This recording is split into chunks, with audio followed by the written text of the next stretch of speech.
The lawyer called me at 8:17 a.m. By 8:19, my son had already tried to lock me out of my husband's fortune, $92 million, 34 years of building companies together, and Daniel thought I'd walk away quietly. Cute. The meeting was scheduled for noon. My son, 2 lawyers, and a trust manager who suddenly couldn't find the documents naming me as co-owner. When I walked into the office, Daniel didn't even stand up. That told me everything. "Mom," he sighed, sliding a folder across the table, "you'll receive a comfortable monthly allowance." Allowance? From the company I helped build. From the money his father and I turned from a struggling trucking route into a $92 million logistics empire. I closed the folder without reading it. "Where's the original trust agreement?" I asked. The lawyer adjusted his tie. "It's being reviewed." Of course it was. Daniel leaned back in his chair like he had already won. "Look, Mom, Dad handled the finances. You handled other things. Other things, like negotiating contracts, hiring the first drivers, saving the company during the 2008 crash. But sure, other things." I nodded slowly. "All right," I said calmly. Daniel smiled. He thought that meant surrender. It didn't. It meant I was done talking. That evening I made one phone call. Not to a lawyer. To a banker.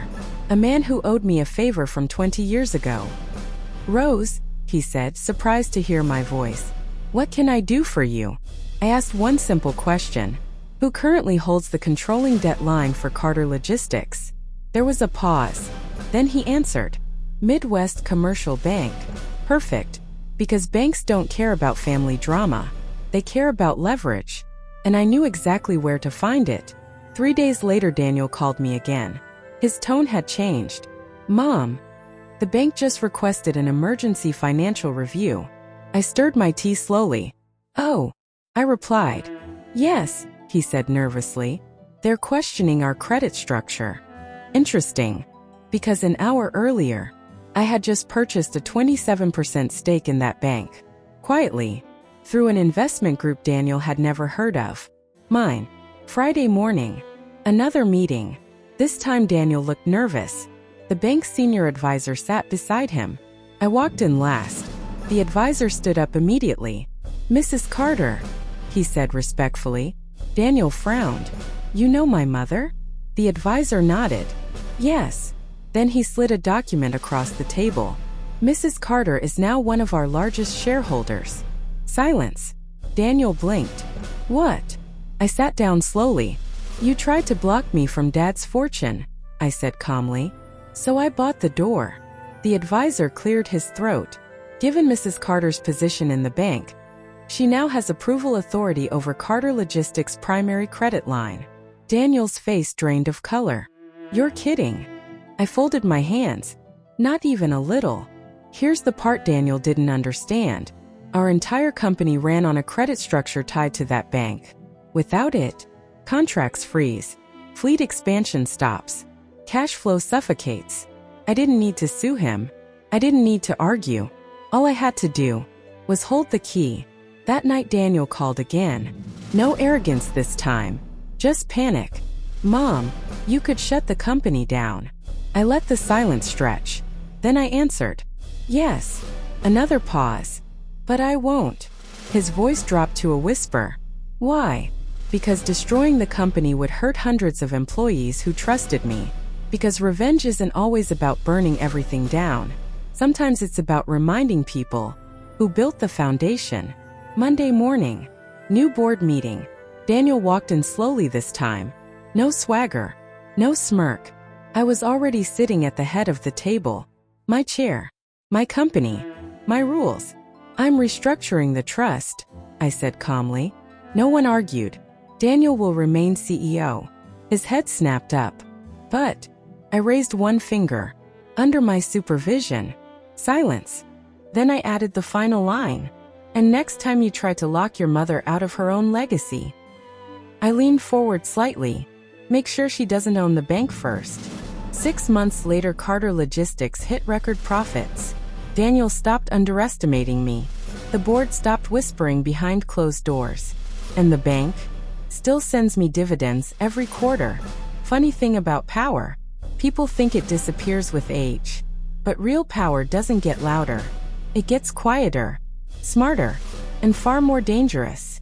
The board thought the situation was over. They were wrong. 3 weeks after the bank incident, Carter Logistics was stronger than ever. Contracts were stable. Drivers were busy. And Daniel had finally stopped trying to outsmart me. Or at least that's what I thought. The call came at 6:42 a.m. It wasn't Daniel. It was my attorney. Rose, he said quietly. You need to come to the office today. I could hear something in his voice. Not panic. Concern. What happened? I asked. There was a pause. Someone is trying to buy Carter Logistics. I slowly set my coffee down. A competitor?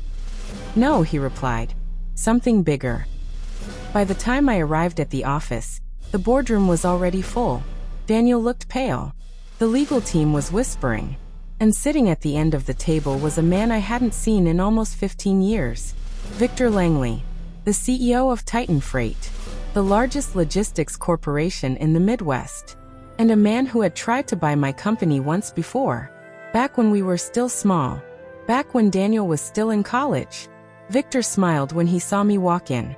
Rose Carter, he said smoothly, still running the empire. I sat down across from him calmly. Cut the compliments, I replied. What do you want? He slid a folder across the table. Simple, he said. I'm offering $130 million for Carter Logistics. The room went silent. Even Daniel looked shocked. Because 3 weeks ago, the company had been valued at $92 million. Victor leaned back in his chair confidently. It's a generous offer, he continued, especially considering the family instability we've heard about. Daniel clenched his jaw. Victor wasn't just making an offer. He was trying to humiliate us, to remind the board that our company had just survived a crisis, and that Titan Freight could swallow us whole. The board members started whispering. One of them cleared his throat. Well, financially speaking, this could be very attractive. I didn't say anything. I simply watched Victor. He thought this was a negotiation, but he had forgotten something. I don't negotiate when someone tries to corner me. I changed the board. Literally. I opened my briefcase slowly and placed another folder on the table. Before anyone gets excited, I said calmly, there's something you should all know. Victor raised an eyebrow. Oh, I turned the folder toward the board. Inside were acquisition documents. Signed. Stamped. Finalized. Daniel leaned forward. His eyes widened. Mom, what is this? I folded my hands. This, I said quietly, is the purchase agreement for Northline Freight. Victor's smile disappeared instantly, because Northline Freight wasn't just another company. It was Titan Freight's largest regional supplier, and as of yesterday morning, I owned it. Victor stared at the papers. That's impossible. I tilted my head slightly. You should know by now, I said. Impossible is just a word people use when they move too slowly. The board members looked stunned. Daniel looked like he had just seen a magic trick. Victor leaned forward, his voice suddenly sharp. You're bluffing. I pushed another document across the table. Call their CEO. He didn't move, because he already knew the answer. If Titan Freight tried to pressure Carter Logistics now, Northline Freight could cut off their supply chain overnight. And without that supply chain, half of Titan's deliveries would stop. Victor finally stood up. Slowly. You've been planning this, he said. I smiled faintly. Since the day my son tried to take the company from me. Silence filled the boardroom. Victor closed the folder and adjusted his suit. Well played, Rose. Then he looked at the board. My offer still stands. I shook my head gently. No, I said. It doesn't. He frowned. What do you mean? I leaned forward slightly. You tried to buy my company. I paused. So now, I'm considering buying yours. The room went completely still. Daniel whispered, Mom, Titan Freight is worth $500 million. I nodded calmly. Yes. Then I looked back at Victor. But companies don't collapse because they're small. They collapse when someone smarter owns their weak points. Victor didn't say another word. He simply walked out of the room. The board sat there in stunned silence. Daniel finally turned to me. Mom, how far ahead are you planning? I picked up my coffee and took a sip. Far enough, I said quietly, that no one ever tries to erase me again. And if this old granny's words reached your heart tonight, if you felt seen, if something inside you softened just a little, stay with me. Subscribe to Granny's Secrets, 'cause I got a whole lifetime of truths left to tell. And you don't want to learn 'em the hard way. Now go on, live while you still can.